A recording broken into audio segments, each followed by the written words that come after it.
Suatu ketika ada seorang wanita yang tidak memiliki anak. Dia pernah pergi ke penyihir yang baik untuk meminta bantuan. Wanita itu berkata bahwa dia sedang memimpikannya seorang anak.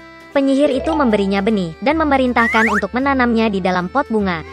Wanita itu sangat senang, berterima kasih kepada wanita tua itu, dan pulang ke rumah. Di rumah, dia menanam benih, menyiraminya, dan mulai menunggu dengan sabar. Segera sebuah bunga besar yang indah, seperti tulip, tumbuh di dalam pot. Ketika kelopaknya terbuka, ada seorang gadis kecil di dalamnya. Dia sangat kecil, tidak lebih dari 1 inci. Karena itu, wanita itu memanggilnya Tumbelina. Suatu malam, ketika Tumbelina tertidur lelap, seekor katak besar naik ke jendela rumah, basah dan jelek. Dia meraih gadis yang sedang tidur dan bergegas ke rawa-rawanya. Kodok itu memutuskan untuk menikahkan putranya yang jelek dengan Tumbelina yang cantik. Dia menanamnya di tengah sungai di atas daun lili yang lebar agar gadis itu tidak melarikan diri. Pagi harinya Tumbelina bangun dan menyadari bahwa dia tidak ada di rumah, tetapi di sekitarnya ada air. Ketika gadis itu menyadari betapa nasib buruk menunggunya, dia menangis dengan sedihnya. Saat ini, ikan-ikan kecil berenang lewat. Mereka merasa kasihan pada Tumbelina. Mereka menggerogoti batang bunga bakung, dan daun itu berenang bersama gadis itu. Seekor kumbang besar terbang melewatinya. Melihat seorang gadis cantik, dia meraih dan membawanya ke pohon, di mana dia memperkenalkannya kepada teman-temannya. Mereka semua iri pada kecantikannya, tetapi mengatakan bahwa Tumbelina sangat jelek dan tidak bisa bersama mereka. Di bawah tekanan dari teman, kumbang juga memutuskan bahwa dia jelek, membiarkan gadis itu turun ke tanah dan mengucapkan selamat tinggal. Sepanjang musim panas Tumbelina tinggal sendirian di hutan. Dia membuat buayan untuk dirinya sendiri dari rumput dan dedaunan.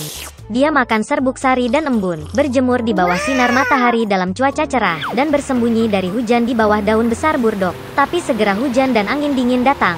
Tumbelina tidak memiliki pakaian musim dingin, dan dia mulai membeku.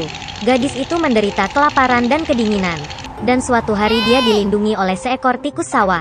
Mereka hidup bersama dengan gemilang. Gadis itu membantu tikus dengan pekerjaan rumah, menceritakan dongengnya, dan sebagai gantinya menerima tempat tinggal dan makanan yang hangat. Tikus sawah memiliki tetangga, tahi lalat kaya yang buta, yang melakukan ini dengan menghitung kekayaannya sepanjang waktu. Meski buta, tahi lalat itu menyadari bahwa Tumbelina sangat imut dan menawarkan untuk menikahinya. Tapi gadis itu sama sekali tidak senang dengan ini. Dia tidak suka tahi lalat yang membosankan. Suatu kali, saat berjalan di sepanjang lorong bawah tanah, Tumbelina melihat seekor burung layang-layang yang terluka, yang hampir mati karena kedinginan. Sepanjang musim dingin dia merawat burung yang sakit itu dan pada musim semi dia menyembuhkannya. Sebelum pernikahan, Tumbelina meminta tikus untuk membiarkannya naik ke atas untuk mengagumi matahari. Ketika dia keluar dari lubang tikus, dia melihat seekor burung layang-layang yang dia sembuhkan. Tumbelina mengeluh kepada burung itu bahwa dia dipaksa menikah dengan tikus tanah yang jahat dan tinggal bersamanya jauh di bawah tanah. Burung layang-layang itu mengundang gadis itu untuk terbang bersamanya ke negeri yang hangat, dan dia setuju. Dia segera mengucapkan selamat tinggal kepada tikus, naik ke burung layang-layang, dan mereka terbang pergi. Suatu ketika di negara yang indah, Tumbelina melihat padang rumput yang luas dengan bunga-bunga indah. Dia memilih bunga terindah untuk ditinggali. Tiba-tiba, dia melihat di bunga itu pria kecil yang sama seperti dia, hanya bersayap. Itu adalah raja para elf. Dan peri tinggal di setiap bunga.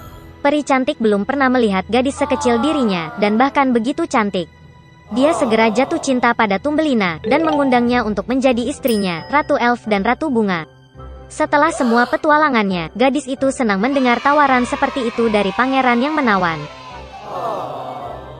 Dia dengan senang hati setuju. Peri itu meraih tangan Tumbelina, dan pada saat yang sama 2 sayap muncul di belakangnya. Sekarang dia telah menjadi Ratu Elf.